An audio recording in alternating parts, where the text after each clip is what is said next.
Kay layo manggod sila, kay nanglan, giuna to nako, kay basigon niya, na-declare na ta nga insurgency free, mabalik ng problema ka. So, mo nang isa sa ko ang mga ginakahadlukan because these groups, manggod, are terrorists. And they will do anything to harm people to get what they want. So mga nasuroy ko sa bukid, Pakibato, Marilog.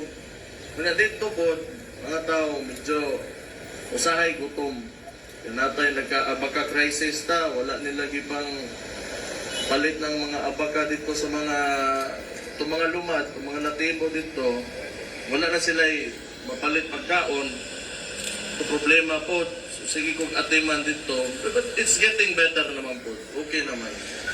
Kanya so far, ang ato ang mga tao dito, hindi naman gipot sila kung ganahan mo balik o mutuo dito speakas. So, maayo ang ato ang ilang tanaw sa gobyerno karon. Nalipay sila nga makabati gid sila gobyerno dito. So karon, pag-abot, pag-humanana, mga late last year and antodron, around November, December, antodron. So medyo nag-shift akong focus, but still, I still go to the rurals. There is urban areas na to. Ang problema, istorya na ko mga kapitan, istorya na ko mga kagawad, nangutan na ko, wala may infrastructure problem. Di man na pag-bukid, wapay tulay, wapay dalan. Ang observation yun nila, nimbalik yun ang drugas. Naay mga tao nga namalik ang drugas. Totoo yan. Bumalik ang droga talaga. Wala na ito gibuhat atong trabaho. Talamak. But you know, we cannot simply close our borders dire aning Davao. Okay, kung napatay border control dire, Yeah. okay raman. Close the borders from I think Davao. PDEA just released. Kung unsa ka makalang sa border, I think we're extraordinarily high compared sa mga ubang lugar. Yeah. So, everything is okay. Supply is scarce. Sa Ang Manila, problema, mura lang ang drugs Ganun ngayon. sa po, dali na kayo na itago, mapalit sila sa gawas, o asam na nila kwaon, masok-sok, masuod nila dali. So, anay?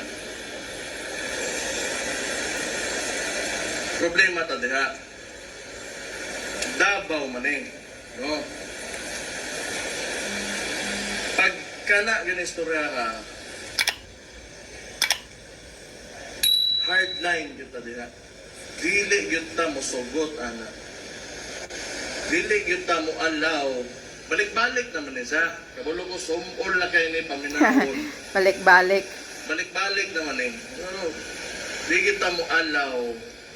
May mga bata, inosente, mga teenager, o mga pamilya, masudlan anang butanga, mga guba ang utok, madaot, onya.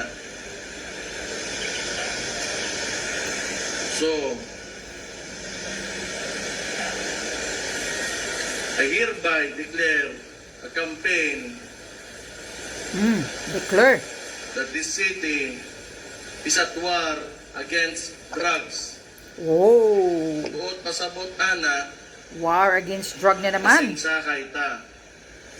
Tagaan ta mo oras, muhawa mo dire, kung kabaligya mo droga, if you are selling drugs sa mga bata, sa mga breadwinner sa pamilya, kung bisag kinsa pa diha, hawa na karon.